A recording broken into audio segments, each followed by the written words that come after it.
बात आती है जिहाद,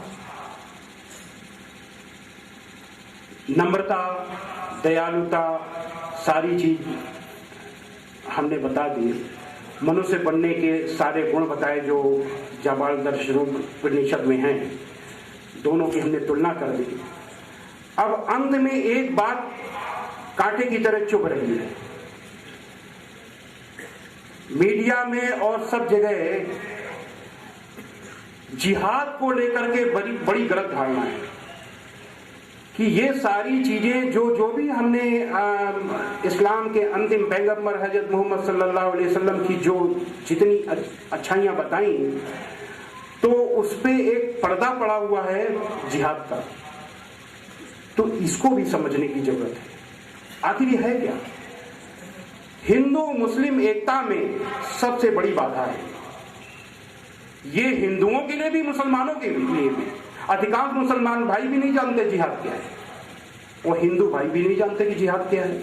जिहाद का मतलब तो हम भी बताया करते थे, कभी इसी मुंबई में आके स्पीच देते थे कि किसी एक काफिर की गर्दन पकड़ो, किसी एक काफिर की गर्दन पकड़ो, उतार लो और जन्नत का टिकट पा जाओ। ये है जिहाद, ये हम बताया करते थे। लेकिन बाद में जो हमको सही जानकारी मिली, तो जो हमको जानकारी मिली वही जानकारी हम भी आपको भी बता दें। लेकिन बात तभी ग्राह्य होती है जब वो तर्कपूर्ण होती है। अगर बात तर्कपूर्ण नहीं है तो फिर वो इंसान की बात नहीं है, क्योंकि इंसान की बात विवेकपूर्ण होनी चाहिए, तर्कपूर्ण होनी चाहिए। तो इसका हम तर्क भी बताएं। जो मोहम्मद साहब ने जो भी जिहाद किया, वो जिहाद लड़ने के लिए नहीं किया, लड़ाई रोकने के लिए। यानी जो भी लड़ाई आपने लड़ी, वो लड़ने के लिए नहीं, लड़ाई रोकने के लिए लड़ी, और वो भी तब जब कोई विकल्प नहीं बचा। इसको थोड़ा समझने के लिए हम थोड़ा महाभारत की ओर चलते हैं। जब कौरवों और पांडवों में युद्ध की स्थिति आ गई, सारे बातचीत के रास्ते बंद हो गए, तो अंतिम विकल्प के तौर पे श्री कृष्ण जी ने कौरवों के सामने एक प्रस्ताव रखा कि 5 पांडव हैं और 5 गांव दे दीजिए। पांडव युद्ध नहीं चाहते, केवल 5 गांव में संतोष करेंगे। तो कौरवों के जो लीडर दुर्योधन, उन्होंने कहा 5 गांव तो दूर, सुई की नोक के बराबर भी अगर आपको जमीन लेनी है तो युद्ध करना पड़ेगा। तो जब ऐसी बात हो गई तो युद्ध अंतिम विकल्प बचा। बातचीत के सारे रास्ते बंद हो गए, सारे प्रयास जब समाप्त हो गए, अन्याय को रोकने के लिए जब सारे रास्ते बंद हो गए, एक ही विकल्प बचा, युद्ध। तो ऐसे युद्ध को युद्ध नहीं, धर्म युद्ध कहा जाता है। तो जब वो धर्म युद्ध के लिए जब पांडव तैयार हुए, कौरवों की सेना के सामने गए, तो जो अर्जुन ने जब देखा कि सामने हमारे भाई, ताए, चाचे, हमारे गुरु, मित्र सब लोग खड़े हैं, तो उनको मोह हुआ और उन्होंने कहा, सोचा कि एक राज्य के लिए, संपत्ति के लिए, दुनियावी जिंदगी के सामानों के लिए इनको हम क्यों मारेंगे? हम भीख मांग लेंगे, भूखे रह लेंगे, लेकिन हम इनको नहीं मारेंगे। उन्होंने हथियार रख दिया। तब श्रीमद् भगवद गीता में आदेश आया श्री कृष्ण जी के माध्यम से कि यदृच्छया चोपन्नम स्वर्ग द्वारम पावृतम सुखिना क्षत्रिया पार लभन्ते युद्ध मीदृशम। अर्जुन, अपने आप प्राप्त हुए स्वर्ग के खुले हुए दरवाजे के समान इस तरीके के युद्ध को भाग्यवान क्षत्रिय यानी भाग्यवान लड़ाके ही पाते हैं, क्योंकि अन्यायियों ने तेरे ऊपर ये युद्ध थोपा है और इस अन्याय को रोकने के लिए तेरे पास क्षमता है। ये जो सामने जो लोग खड़े हैं युद्ध के मैदान में, ये न तो तेरे भाई हैं, न तेरे ताए हैं, न चाचे हैं, न गुरु हैं। ये अन्यायियों का साथ, या तो अन्यायी हैं अथवा अन्यायियों का साथ देने वाले हैं, इनसे लड़ना तेरा कर्तव्य है। और इसलिए तुझे लड़ना चाहिए क्योंकि ईश्वर ने तुझको ये ताकत दी है, तू इनको हरा सकता है, तू इस अन्याय को मिटा सकता है। तो अगर तू इससे पीछे हटेगा तो तू पाप का भागी होगा। हतो वा प्रस्वर्गम जित्वा वा भोक्षसे महीम तस्मात् उत्तिष्ठ कौन्तेय युद्धाय कृत निश्चया। ऐ अर्जुन, तू अगर इस युद्ध में मारा जाएगा तो स्वर्ग को प्राप्त होगा, अगर जीतेगा तो पृथ्वी का भोग करेगा। इसलिए युद्ध के लिए दृढ़ निश्चय करके खड़ा हो जा। अथ चेत त्वमिमं धर्म्यं संग्रामं न करिष्यसि ततः स्वधर्मं कीर्तिं च हित्वा पापम अवाप्स्यसि। किंतु अगर तू ये इस धर्मयुद्ध को, इस अन्याय को समाप्त करने के लिए नहीं लड़ेगा तो तू अपने धर्म को, अपने यश को, दोनों को खो करके पाप को प्राप्त होगा, क्योंकि तुझ में ही ये क्षमता है कि तू इस अन्याय को समाप्त कर। तो जैसे अब तुलना करिए, जिस तरीके से यहां अन्याय था वैसे ही अन्याय मक्का में हो रहा था, उससे बड़ा अन्याय हो रहा था।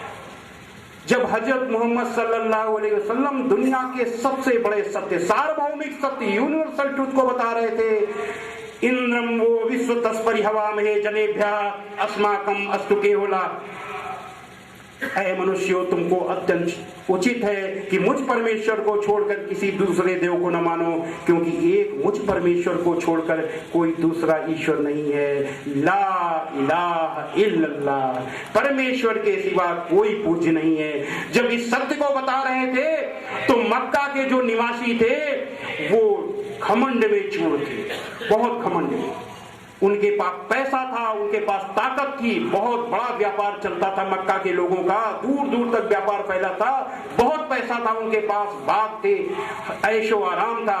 तो उस घमंड में चूर थे। और जब व्यक्ति घमंड में आ जाता है तो विवेक नष्ट हो जाता है, और जब विवेक नष्ट हो जाता है तो सत्य क्या है, असत्य क्या है, अच्छा क्या है, बुरा क्या है, वो समझ नहीं पाता।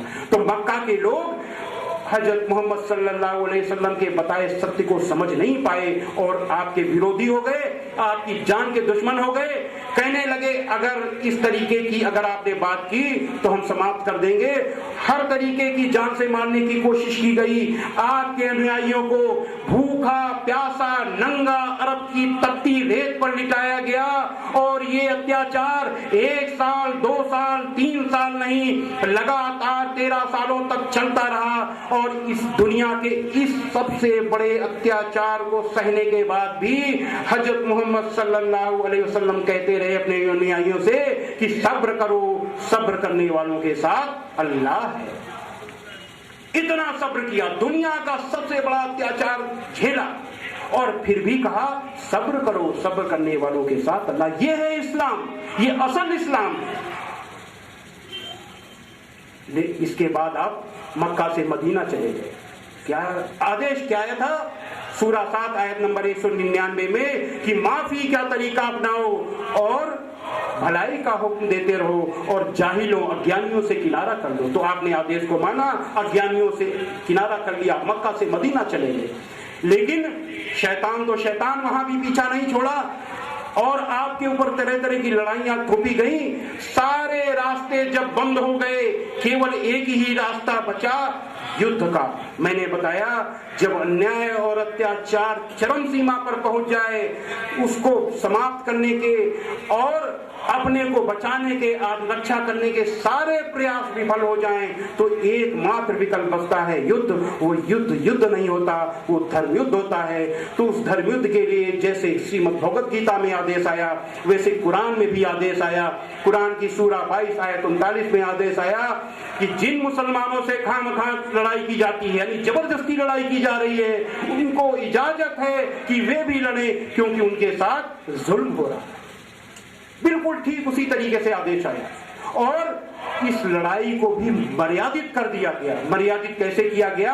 सूरा 2 आयत नंबर 190 में ये इसकी मर्यादा आई कि जो लोग तुमसे लड़ते हैं तुम भी खुदा की राह में उनसे लड़ो, मगर ज्यादती न करना कि खुदा ज्यादती करने वालों को नापसंद करता है। अपने बचाव के लिए अन्याय को रोकने के लिए, न्याय की रक्षा के लिए, सत्य की रक्षा के लिए भी लड़ो, लेकिन जाति न होने पाए। अगर जाति हो गई अल्लाह ना खुश हो जाएगा।